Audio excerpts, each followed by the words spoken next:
மதுராந்தகம் அருகே உள்ள மேச்சேரி பகுதியில் பல தலைமுறைகளாக வாழும் இருளரின மக்கள் குடிநீர், மின்சாரம் உள்ளிட்ட அடிப்படை வசதிகள் கூட இல்லாமல் அவதியடைந்து வருகிறார்கள்.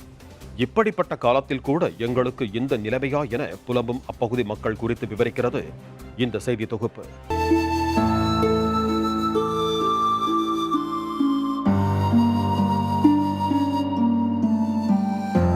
எங்களுக்கு அது மாதிரி இருக்கணும்னு எங்களுக்கு தலையெழுத்தா?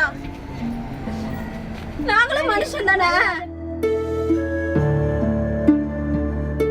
செங்கல்பட்டு மாவட்டம் மேச்சேரி ஏரிக்கரையில் கடந்த 4 தலைமுறைகளாக இருளர் இன மக்கள் தங்கள் வாழ்வியலை நகர்த்திக் கொண்டு வருகிறார்கள். அடிப்படையில் மனிதனுக்கு தேவையான உணவு, உடை, இருப்பிடம் இது அனைத்துமே இந்த மக்களுக்கு கிடைக்க சிரமமாக உள்ளது. இந்நிலையில் ஏரிக்கரை பகுதியிலேயே குடிசை அமைத்து வாழ்ந்து வருவதாகவும், ஒரே குடிசையில் 2 குடும்பத்தினர் வசிக்கும் நிலை உள்ளதாகவும் அப்பகுதி மக்கள் வேதனை தெரிவித்தனர். இங்கே பாருங்கள் சார், இந்த வாயா வயசுலேருந்து நாங்கள் இருக்கிறோம் சார். எங்கள் வீடுங்களை பாருங்கள், நாங்கள் இருக்கிற கிராமத்தை பாருங்கள். நாங்கள் ஒரு எப்படி சொல்கிறது, நாங்கள் இருக்கிற ஒரு வரப்பு மேலே இருக்கோம். முன்னாடி சைடு பார்த்தீங்கன்னா எப்படி இருக்குன்னா, எல்லோரும் உயிராக இருக்கும்போது தான் செத்துட்டு போயிருந்தால் சுருவாட்டில் இருக்கணும். ஆனால் நாங்கள் உயிராக இருக்கும்போதே சுருவாட்டில் நாங்கள் வாழ்ந்துங்கிறோம். பத்தாத்துக்கு ஒரு இடத்துல நாங்கள் குடும்பத்தில் நாங்கள் இருக்கிற இடத்துல 2-3 குடும்பம் ஒரே வீட்டில் வசிக்கிறோம், போகிறோம், நாங்கள் வாழுறோம். இதுமாதிரி இடத்துல நாங்கள் எப்படி சார் நாங்கள் வாழ முடியும்?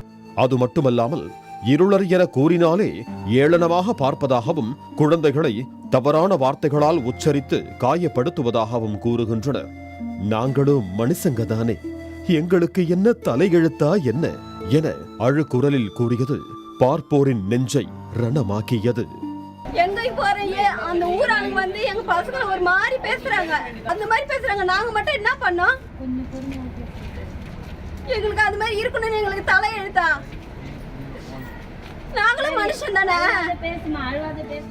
மின் வெளிச்சம் இல்லாமல் இரவை கடக்க அச்சப்படும் அப்பகுதி மக்கள் பாம்பு, தேள் போன்ற விஷப்பூச்சி தாக்குதலுக்கு ஆளாகி நீண்ட தொலைவில் உள்ள நகரத்திற்கு சென்று சிகிச்சை பெறுவதாகவும், உயிரிழப்பு சம்பவங்களும் நிகழ்வதாகவும் வேதனை தெரிவித்தனர். ஏரிக்கரை மேலதான் வாழ்றோம். எங்களுக்கு கரண்ட் கிடையாது, தண்ணி கிடையாது.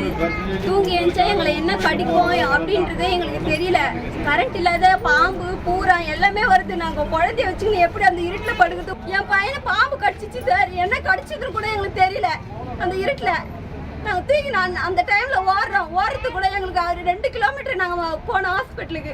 அவ்வளவு கஷ்டத்துல இருக்கிறோம். அப்பயே நாங்க அதிகாரிகளை பார்த்துன்னு தான் இருக்கிறோம், கேட்டுன்னு தான் இருக்கிறோம். இன்னைக்கு வாங்க, நாளைக்கு வாங்க இப்படிதான் சொல்லி அனுப்புறாங்களே தவிர சரி இன்னைக்கு முடிச்சு கொடுக்குறோன்றது சொல்லவே இல்லை சார். நாங்கள் படும் துயரம் எங்களுடனேயே முடிந்து போகட்டும், குழந்தைகளாவது நிம்மதியாக வாழ வேண்டும் என நினைக்கும் அப்பகுதி மக்கள் வசிக்கும் இடத்திற்கு பட்டா வழங்க வேண்டும் என அரசுக்கு கோரிக்கை விடுத்திருக்கிறார்கள்.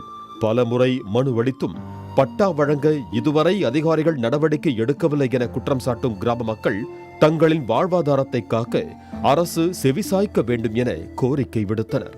இருளர் இன மக்களுக்கு அனைத்து வசதிகளும் செய்து தருவதாக கூறும் அரசு இன்றளவும் எங்களை எட்டி கூட பார்க்கவில்லை என்றும், நாங்கள் அடிமைகளாகத்தான் வாழ்கிறோம் என்றும் ஆதங்கத்தை கொட்டி தீர்த்தனர். நாங்கள் பட்டா கேட்டு எத்தனையோ 4 வருஷமாக திரிகிறோம் சார். இது வரைக்கும் எங்களுக்கு எந்த ஒரு நடவடிக்கையும் எங்களுக்கு பண்ணல போல. நாங்கள் திரும்பி முயற்சி பண்ணுறோம். நாங்கள் எதுவுமே அவங்களுக்கு செய்கிற மாதிரி இல்லை. பிள்ளைங்களை கூட படிக்க வைக்கணும் கூட எப்படி சார் நாங்கள் நம்பி படிக்க? எங்களுக்கு சொந்த இடமே இல்லை. பிள்ளைங்களை மட்டும் எப்படி சார் நாங்கள் படிக்க வைக்கிறது? இருளருக்கு தான் எல்லா சலுகையும் செய்யணும்னு சொல்லிட்டு கவர்மெண்ட் சொல்லுது சார். என்ன சார் செய்யுது? எங்களுக்கு எதுவுமே செய்யலை சார். இங்கே பார்த்தா தானே சார் தெரியும். பட்டா கொடுக்குறேன்றாங்க, இடத்த காட்டுன்றாங்க, கொடுக்குறேன்றாங்க, அழகுறாங்க, எதுவுமே செய்ய மாட்டேன்றாங்க சார். பிள்ளைங்களை நாங்கள் எப்படி படிக்கிறது, நாங்கள் போகிறது இல்லை, நாங்கள் எப்படி தான் நாங்கள் வாழ தெரிஞ்ச இடத்துல வாழ்வாதாரத்துக்கே ஒரு முன்னெடுத்துக்கு நாங்கள் போகல சார். அடிமையாக தான் ஒன்று இருக்கணும் தவிர நாங்கள் எதுவுமே போகல சார். நாங்கள் அப்படியே அரசின் கவனம் மேச்சேரி ஏரிக்கரை அருகே திரும்புமா? இருளர் மக்களின் இருள் போக்க அரசு ஊழியர்கள் நடவடிக்கை எடுப்பார்களா? தங்களின் குழந்தைகளின் தோள்களில் புத்தகப்பை ஏறுமா என காத்திருக்கிறார்கள் மேச்சேரி இருளர் இன மக்கள்.